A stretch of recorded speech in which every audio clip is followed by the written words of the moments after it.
I was in Africa with the Globe several years ago, and it was raining, pouring, and we couldn't get the bus to go any further. And it was our first crusade, and I had waited 40 years. 40 years I had wanted to go to Africa. When I was a little girl, I used to pretend like I was black.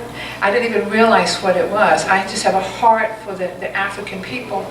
So we're on the bus and we're stopped, and I'm the newbie. Everyone else has been to, missionaries forever, and it's raining, and I'm at the very back of the bus, and I'm thinking, Lord, why doesn't someone get out and pray and stop the rain? We're all believers. Why doesn't someone get out and stop the rain? No one did. And whenever you have a suggestion, it's funny how when you go, hey, why don't we? And then God says, yeah, why don't you? I got out of that bus. That was the longest walk from the back of that bus to the front of that bus. I'm just arguing, like my book says, arguing the whole way. I can't do this. I got out of the bus. I stood outside. It's pouring down rain, and two little African children bring umbrellas and hold them over me. And so I start praying. God, I've waited 40 years to come here, and now we can't get to this village to preach the gospel to people who need it. We went to villages who had never seen white people. We were in the bush. And it was like, God, I'm going to stand out here. If I look like a fool, I'll stand here until it quits raining, but I'm not going in. And so I put my arms out, and it says something in African. One of the ladies on the bus were joking, and they were saying, get away, that woman's crazy, because whatever it was said. The two little children left me standing, totally soaking wet. And I raised my hands, I looked to heaven, and I prayed, and I just said, peace be still.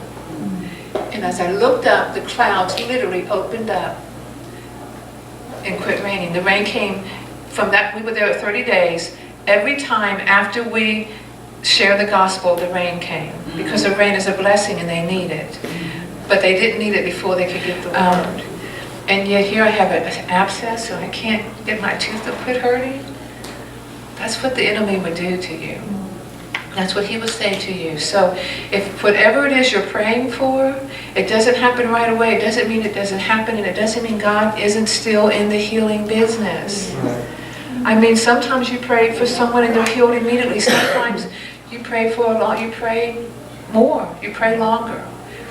But I just want to encourage you, don't give up. We are living in a time unlike any other time in history. We are going to see things that the people in Acts would love to have seen. Yes. We're there. I know a lot of times I used to say, we're coming to a time. We're not coming to a time. We are there. Right. We are there right now, and you have to know it and you have to believe it. Because if you keep saying, we're coming to a time, that means we're not there yet. And that's tomorrow. Joe's Crab Shack says, free crab legs tomorrow. Tomorrow never comes. We are there.